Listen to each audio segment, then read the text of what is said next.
You wake up and the alarm is already yelling at you. It's 7 a.m. You roll to the side, you sit up, and you feel it immediately.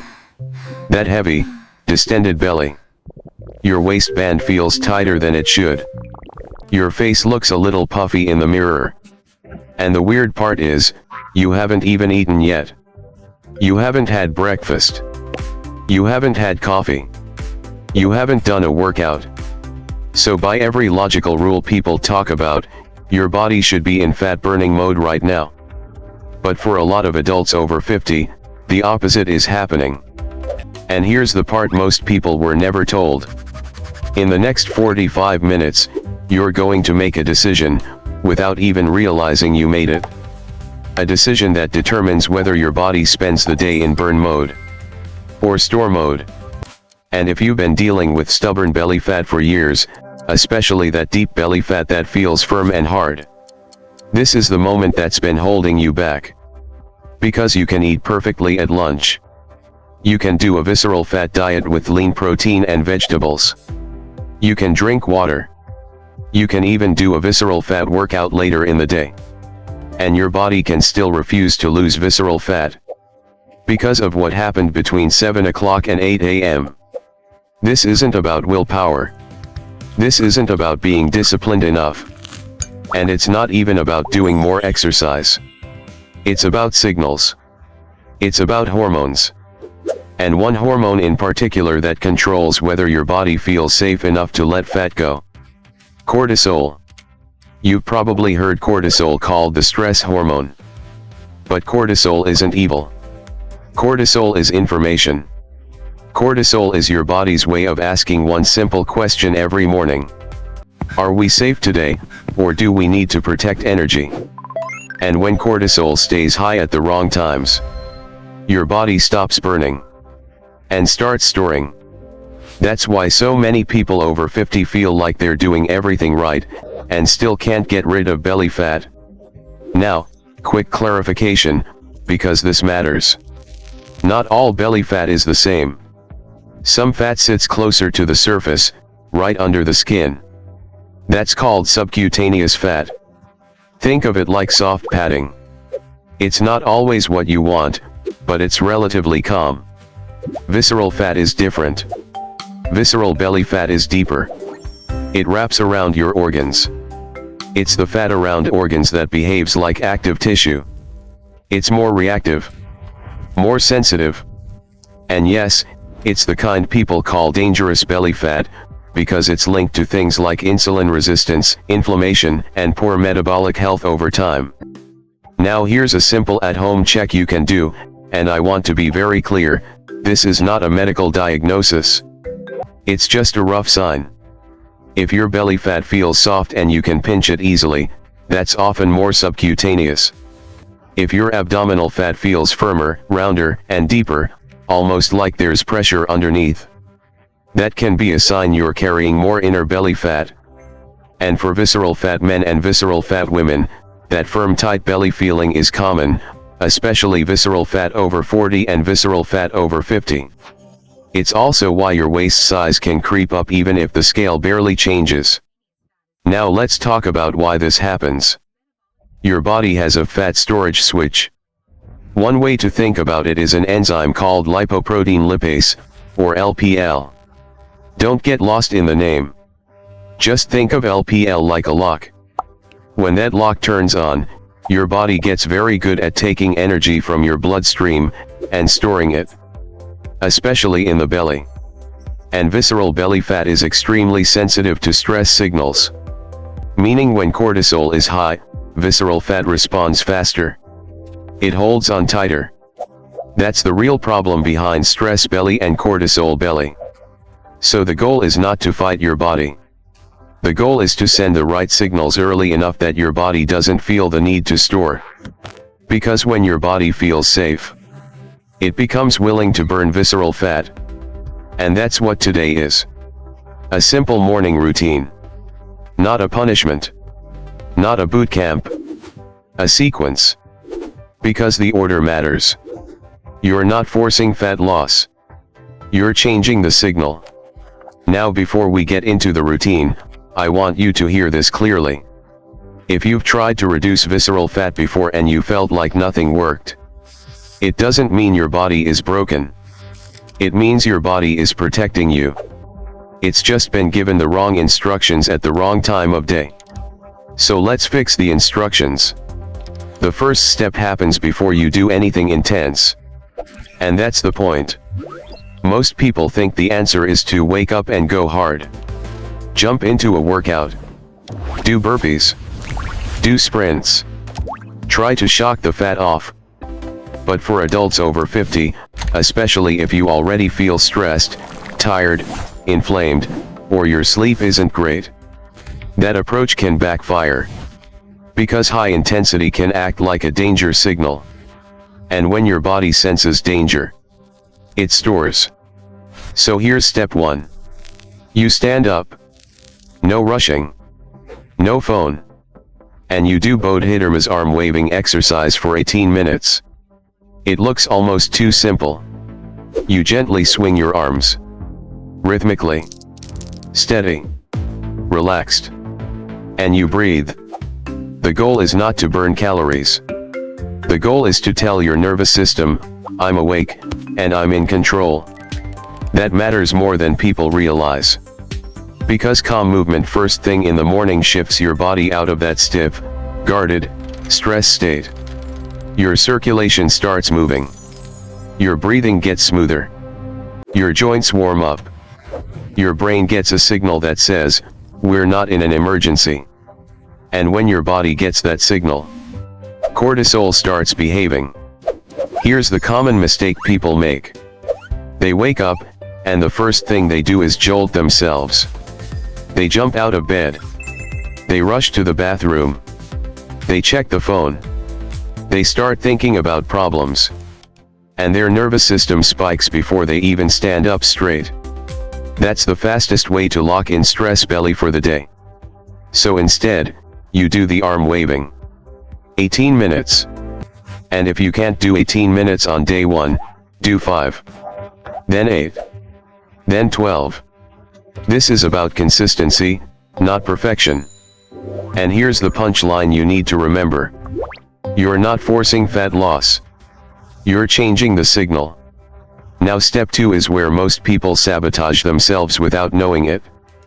They reach for coffee. Or they skip hydration completely. And they wonder why they feel anxious, hungry, and tired by mid-morning. When you wake up, your body is coming out of a long overnight fast. Your mouth is dry. Your tissues are dry. And even mild dehydration can make your body feel stressed. So step 2 is one simple drink. A cup of warm water. Not ice cold. Warm. And you add either a squeeze of lemon, or a tiny pinch of salt, based on your taste and your stomach. Absolutely no sugar. This is not a detox drink. This is not magic. This is a safety signal. Warm water is gentle on the system, especially for people who wake up with a sensitive stomach. The lemon can feel refreshing. And a tiny pinch of salt can support hydration because sodium helps your body hold onto water properly. This matters for metabolic health because when your body is calm and hydrated, it's less likely to create stress cravings. And less likely to push cortisol higher. Here's the common mistake. Coffee first. On an empty stomach. Before water. Before any calming signal. For some people, that creates jitters. For others, it creates a crash later.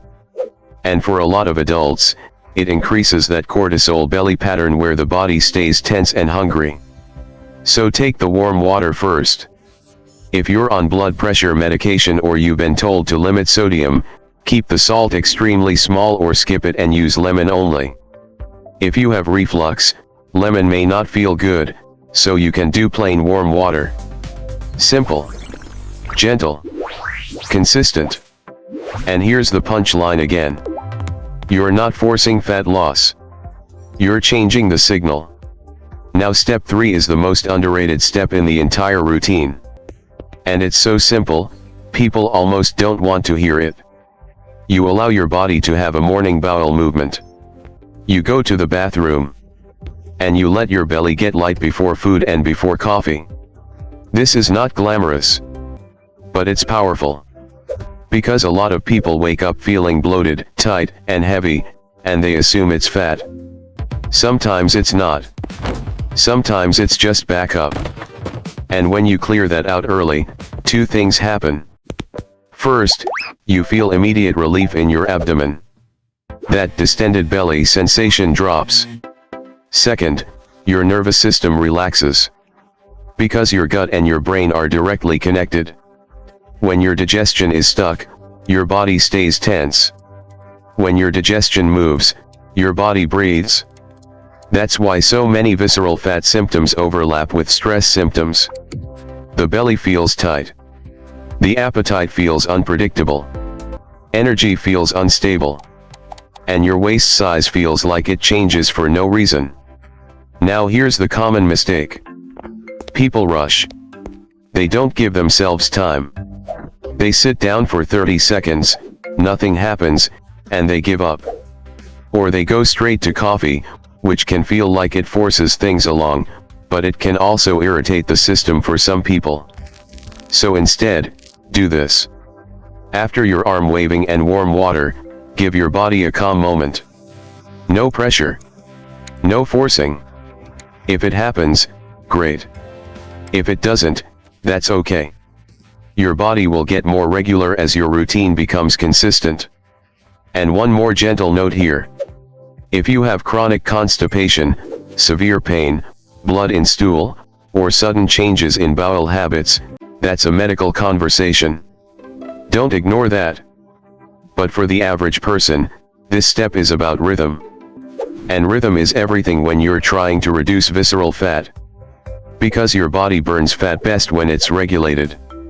Not when it's stressed. Now let's add two important pieces that make this routine work even better. And these two pieces are where most people lose the entire day. The first one is your phone.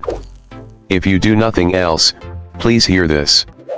Do not check your phone for the first 30 minutes after waking. Not email.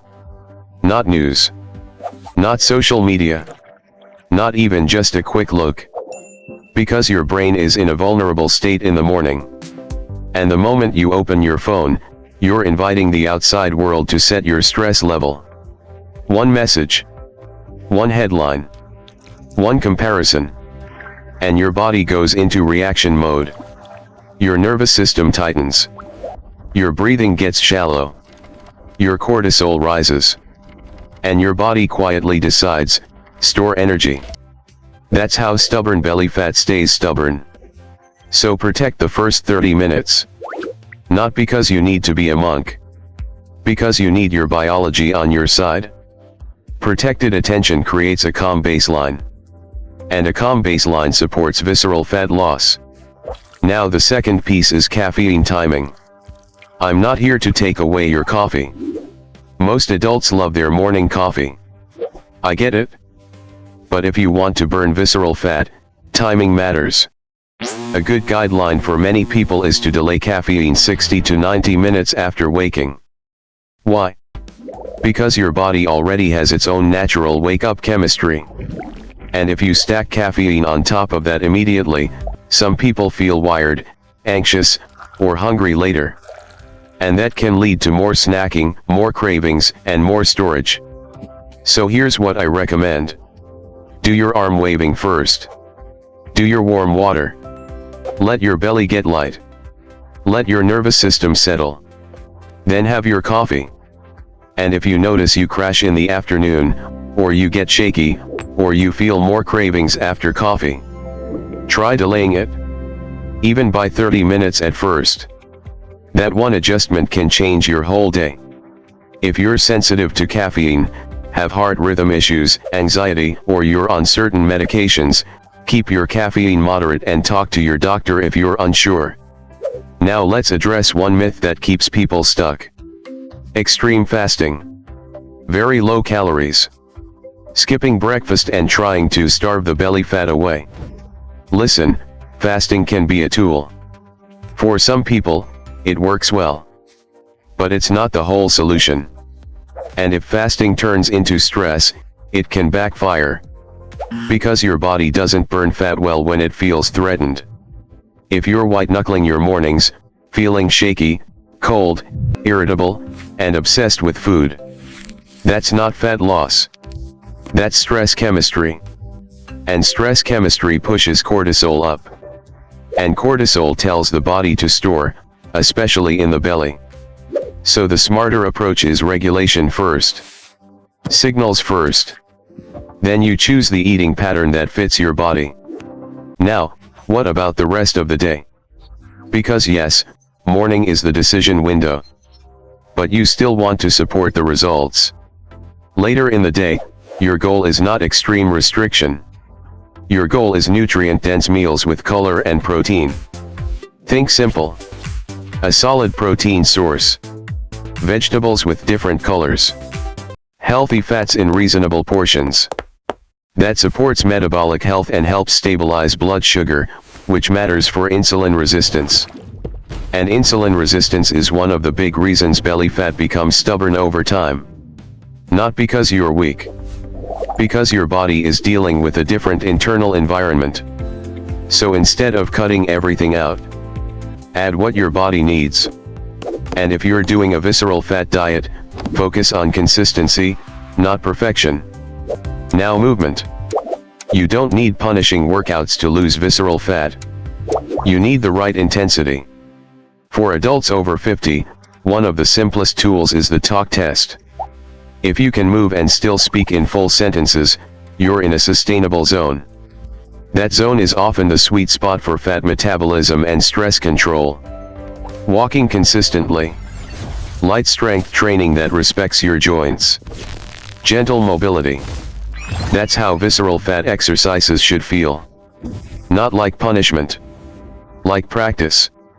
Because the goal is not to win one workout. The goal is to create a body that feels safe enough to release deep belly fat over time. And yes, there are visceral fat causes that you can't control completely. Age changes hormones. Sleep changes appetite signals. Stress changes cortisol. Medication can affect weight. But you can control the signals you send every morning. And that's where the power is. So let's bring it all together as one clean sequence. You wake up. You don't touch the phone. You stand up and do Bodhidharma's arm-waving exercise for 18 minutes. Calm activation. Not intensity. Then you drink warm water with lemon, or a tiny pinch of salt. No sugar. Then you give your body a chance to have a morning bowel movement. Light belly before food and coffee. Then you wait a bit before caffeine if you can, ideally 60 to 90 minutes. And you protect your attention in the first 30 minutes so your nervous system starts the day steady, not reactive. That's it. That's the morning routine. And if you do this consistently, something changes.